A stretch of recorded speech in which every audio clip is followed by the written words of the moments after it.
नमस्कार दोस्तों, स्वागत है आप सभी का हमारी एक और नॉलेजेबल वीडियो में। जी हाँ दोस्तों, कहते हैं कि हर एक समस्या का समाधान सिर्फ मुंह चलाने से ही नहीं निकलता है, और अगर मुंह चलाने से समाधान निकल भी जाता है तो इसमें भी सबसे ज्यादा असली फायदा उसी का होता है जो कि मुंह चलाने के अलावा पीठ पीछे कुछ बड़ा दांव खेलता है। और इस बार दांव को खेलने के काम में भारत ने अमेरिका से भी एक कदम आगे के लिए चला है। दोस्तों, हम ऐसा इसलिए कह पा रहे हैं क्योंकि अभी तक के बन रहे हालातों को देखकर तो यही लग रहा है कि अमेरिका की चाल है भारत और रूस का व्यापारिक संबंध पूरी तरह खत्म हो जाए, जिसका सबसे ज्यादा फायदा अमेरिका को ही होगा।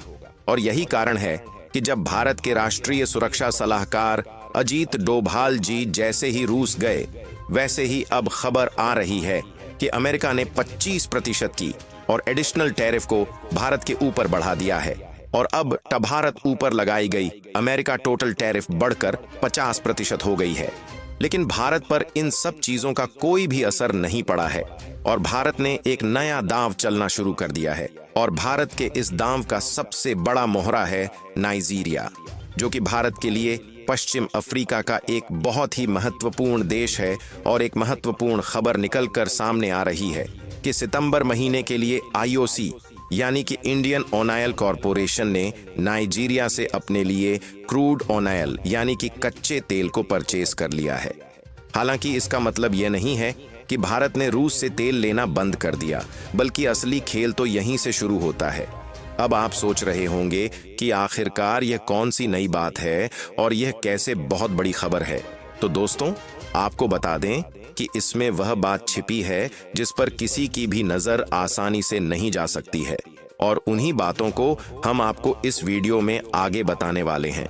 लेकिन आगे बढ़ने से पहले इस वीडियो को एक लाइक करके चैनल को सब्सक्राइब जरूर कर लीजिए।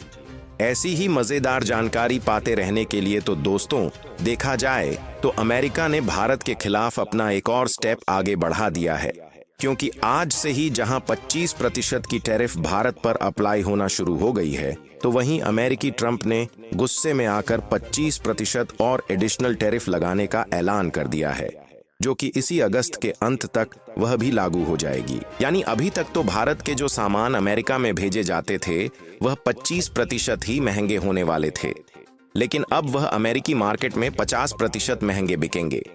को भी बात मालूम है कि हर एक चाल हमें सोच समझकर चलना है, क्योंकि ना तो हमें अमेरिका से हमेशा के लिए अपने रिलेशन को तोड़ना है और ना ही दुनिया को दिखाते हुए रूस के इतने भी करीब चले जाना है कि अमेरिका खुद नाता तोड़ दे।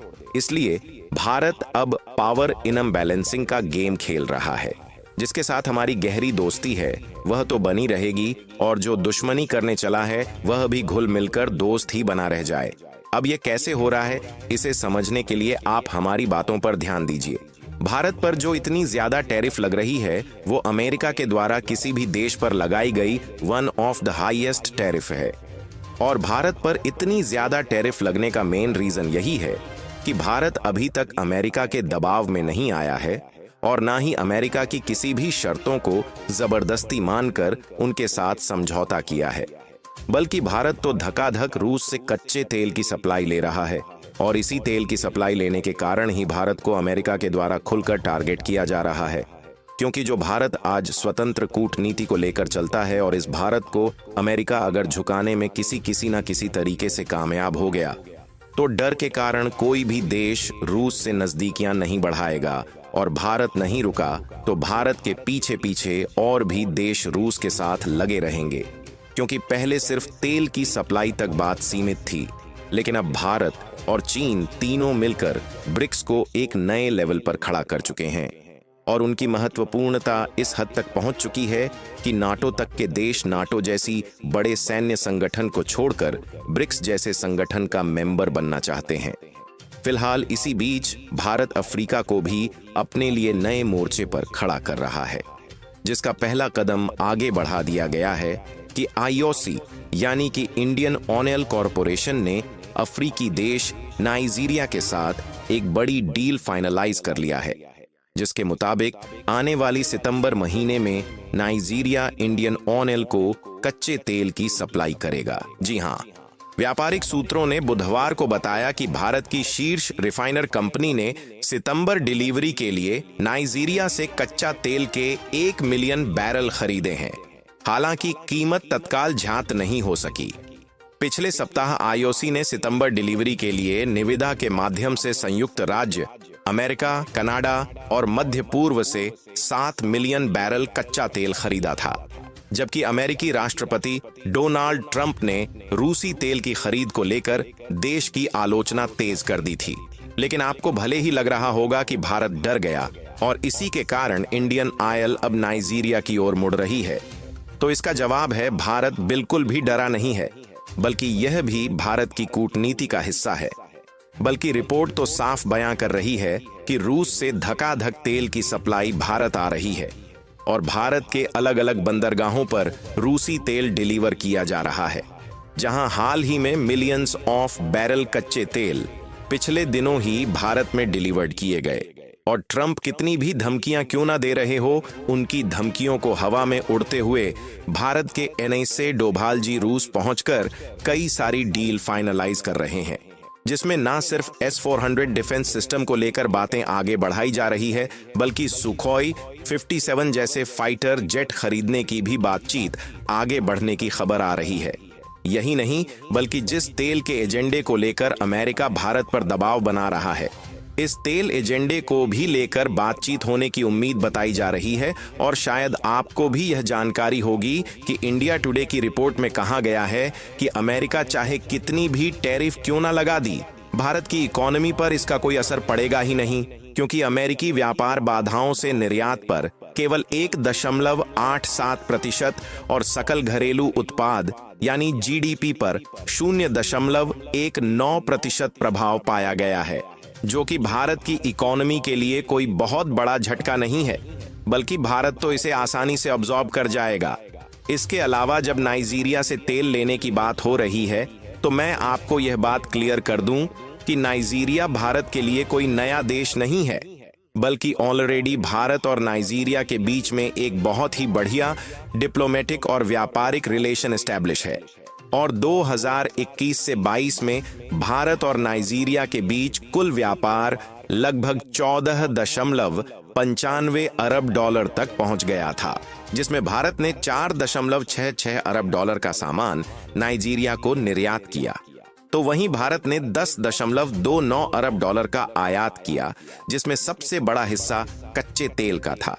हालांकि जब भारत और रूस की नजदीकी कुछ ज्यादा ही पड़ने लगी, तो 2023 से 24 में यह व्यापार घटकर सिर्फ 7.89 अरब डॉलर रह गया और भारत का निर्यात गिरकर 3.66 अरब डॉलर हो गया। वहीं आयात घटकर 4.23 अरब डॉलर तक आ गया। आपको बता दें कि फिलहाल में नाइजीरिया भारत का 6वां सबसे बड़ा कच्चे तेल का आपूर्ति करता है और 2024 में भारत ने लगभग 4 अरब डॉलर का नाइजीरियाई का कच्चा तेल खरीदा। और हाल ही में इंडियन ऑयल कॉरपोरेशन ने नाइजीरिया के अकबामी क्रूड का 10 लाख बैरल खरीदा है, जो सितंबर 2025 में डिलीवर होगा। यानी जो ट्रेड रिलेशंस कमजोर हुआ था, भारत उसे फिर से मजबूत कर रहा है। और यही कारण है कि पिछले साल पीएम मोदी जी नाइजीरिया की यात्रा पर गए थे। भारत और नाइजीरिया सिर्फ तेल तक ही सीमित नहीं रहना चाहता है। नए क्षेत्र जैसे औषधि यानी फार्मा, कृषि उपकरण, मशीनरी, डिजिटल टेक्नोलॉजी और फूड प्रोसेसिंग में भी गहरे सहयोग की संभावनाएं तलाशी जा रही हैं। मार्च 2025 में दोनों देशों के बीच नई व्यापार रणनीति पर बातचीत हुई, जिसमें व्यापार को 20 अरब डॉलर तक पहुंचाने का लक्ष्य रखा गया है। आपको बता दें कि नाइजीरिया अफ्रीका की सबसे बड़ी अर्थव्यवस्था है। अफ्रीका में भारत का दूसरा सबसे बड़ा ट्रेडिंग पार्टनर है नाइजीरिया। ऐसे में भारत की ऊर्जा सुरक्षा, ग्लोबल साउथ नीति और ब्रिक्स विस्तार में नाइजीरिया की भूमिका महत्वपूर्ण हो सकती है। बाकी आप लोगों को क्या लगता है कि भारत को नाइजीरिया से तेल लेने पर ज्यादा ध्यान देना चाहिए या फिर रूस से ही खरीदने पर अडिग रहना चाहिए? अपनी राय नीचे कमेंट बॉक्स में हमें जरूर बताएं और इस वीडियो को लाइक करके अपने दोस्तों और संबंधियों तक शेयर जरूर करें, ताकि उन्हें भी यह जानकारी मिल सके। और इसी तरह और भी नॉलेजेबल वीडियो पाते रहने लिए हमारे चैनल को सब्सक्राइब जरूर कर लें। धन्यवाद। जय हिंद, जय भारत।